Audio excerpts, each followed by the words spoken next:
Direct News TV. May 31, 2024.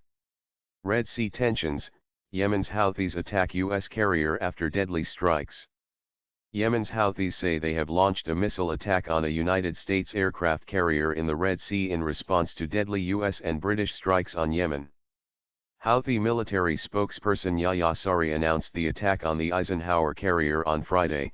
The group earlier claimed that at least 16 people were killed in US and UK assaults on the Houthis province, the highest publicly acknowledged death toll from multiple rounds of strikes over the group's assault on shipping.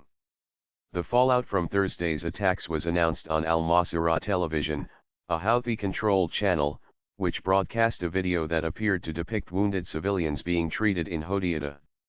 At least 42 people were reportedly injured. The American-British aggression will not prevent us from continuing our military operations in support of Palestine, Houthi official Mohammed al-Bukaiti said on X, warning that the rebels would meet escalation with escalation. The U.S. Central Command, CENTCOM, said on X that attacks against 13 Houthi targets had successfully destroyed 8 uncrewed aerial vehicles, or drones, in Houthi-controlled areas of Yemen and over the Red Sea. The British Ministry of Defence said Royal Air Force Typhoon FGR-4s conducted attacks on Houthis and further south in Golafika. It described targets as buildings identified as housing drone ground control facilities and providing storage for very long-range drones, as well as surface-to-air weapons. British Prime Minister Rishi Sunak said the military action was a form of self-defense in the face of an ongoing threat that the Houthis pose. Undeterred. The Houthi movement, an Iran-aligned group that controls much of Yemen after nearly a decade of war against a Western-backed and Saudi-led coalition, has emerged as a strong supporter of Palestinians in Israel's ongoing war on Gaza, which has killed more than 36,000 people. The group has launched repeated drone and missile attacks on ships in the Red Sea, the Bab al-Mandeb Strait, and the Gulf of Aden since November, demanding that Israel end the war.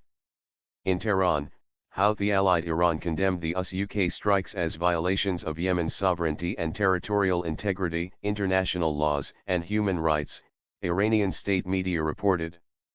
The aggressor US and British governments are responsible for the consequences of these crimes against the Yemeni people, Iranian Foreign Ministry spokesperson Nasser Kanani said. According to the US Maritime Administration, the Houthis have launched more than 50 attacks on shipping in total, killing 3 sailors, seizing 1 vessel and sinking another. This week, they attacked a ship carrying grain to Iran. The campaign has forced shipping firms to avoid the Red Sea route, which normally carries about 12% of global trade, rerouting cargo to longer and more expensive journeys around southern Africa. Since January, the United States and the United Kingdom have launched retaliatory strikes on Houthi targets in Yemen, aiming to degrade their ability to attack the vital waterways. But the attacks have done little to deter the Houthis. On Wednesday, they said they had attacked a Greek-owned bulk carrier and several other vessels in response to Israeli strikes on the southern Gaza city of Rafah. My name is Kingsley. Please like, share, subscribe and hit that notification bell so you can be the first to be notified whenever we post. You won't regret it.